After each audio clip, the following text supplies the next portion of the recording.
All right. So knife. We're gonna go for knife defense. A lot of things happen when you do knife. A few years ago, I started working for the French Ministry of Defense, and I trained the French Special Forces, French President Security, and knife defense.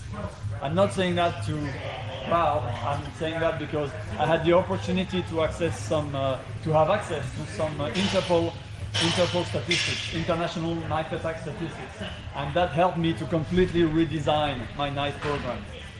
I had a traditional Filipino knife program, nothing wrong about it, but when I realized how real knife attacks in the real world happen, I decided to change everything. Basically, 71% of all knife attacks starts like this. Left leg forward, the right hand grabs, push, or grab the neck, the knife is hidden along the leg, and the stab goes to the stomach, multiple stabs. So that's 71% of all knife attacks around the world. So I've decided to make that my priority. Since in a seminar like this, we don't have time to see every possible attacks that a knife can do, I focus a lot on that attack, knowing that if you ever need to defend yourself against a knife attack, it will most probably be something like that. The second stats that I want to share with you, the average knife attacks, if the guy dies, there is 27 holes in his body. So it's no fun. It's not like I slash you and you give me your wallet and I leave. Guys who go for knife, they're crazy. And when someone is crazy, it's difficult to control. Okay, so what we're gonna do, and I think that's something we have in common with your art, we're gonna work on structure. I don't care what you do. I don't care how strong you are when you punch the bag. If you can take the other guy's structure, if you can take his center, if you can take away his balance, there's nothing you can do. Okay, you can punch like a horse when you punch the bag. Some guy, they won't feel it. Some guy will stand up, especially if they're using drugs. But if they're out of balance slightly, if you manage to take the center, if you manage to disturb the structure, then any punch will take them down. It doesn't matter if you're a small lady or a big guy. So that's what we're gonna play with. Okay? First, can I ask you to help me? Awesome.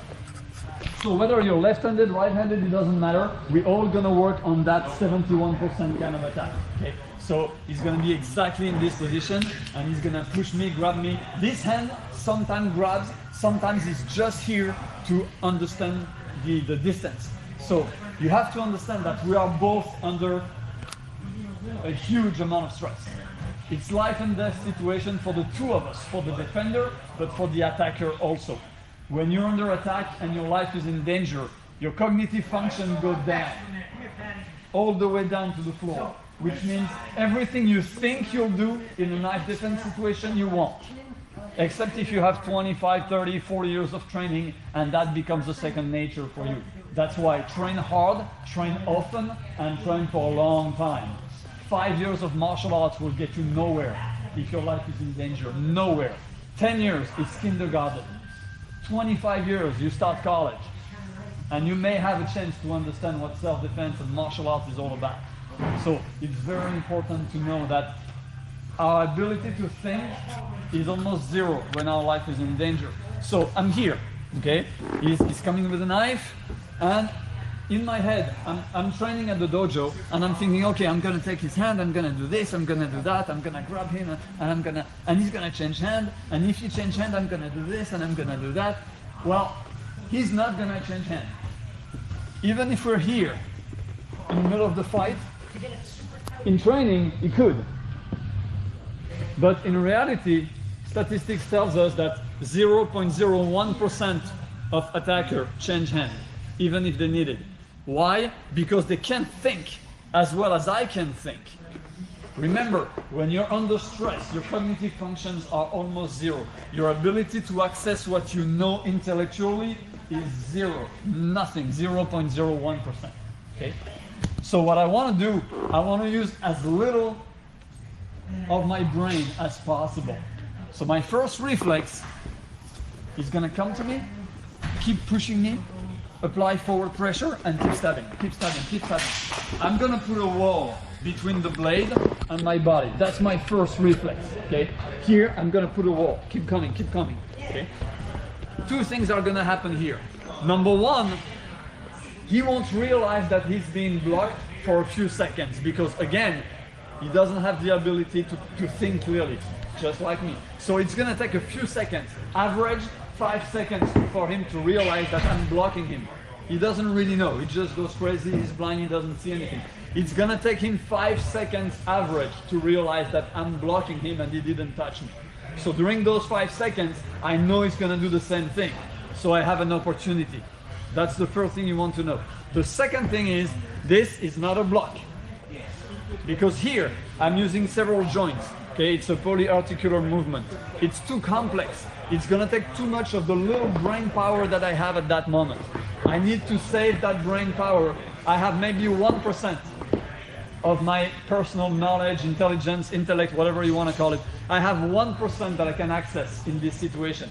If I use it to coordinate this joint, this joint, this joint, to be at the same speed as him and to be precise to make sure I never miss him, if I use that, I have nothing left. Nothing left to elaborate a strategy. Nothing left to survive. All my brain power, the little that I have, will be here, making sure I don't miss it, making sure I don't block the blade, making sure everything is aligned. So I don't want that. I don't want you to move your arm at all. I just want you to create a wall and you don't have to think about it anymore for 5 seconds. Come on, Kim. Keep coming, keep coming, keep coming. Yes, that's all I want you to do. So basically, this is Mexico, this is the United States, and this is Trump. That's a wall. You have a nice, strong wall, and you're not moving it. The wall is going nowhere. Okay? Go. Because you still have tomorrow and the day after that. And I promise you, you're gonna be all black and blue and pink and yellow. It's gonna hurt. So don't go like a maniac for now. We're gonna have few moments with high intensity, so you can feel it, you can decide for yourself if you think that will help you in a real situation, or as close as we can. But don't go 100% all the time, okay? So the first thing I want you to do is to forget that wall, to build it and forget it. Grab me, push me, yes, that's it, okay? This hand, don't worry about it for now. What I want is this, my turn. So you just make contact, don't worry about this hand, I'll tell you what to do with it later. Yep. Just create your wall, and what I'm doing is this. I'm really trying to get him, okay, that's it, only that. Don't go too hard for now, okay? One more round.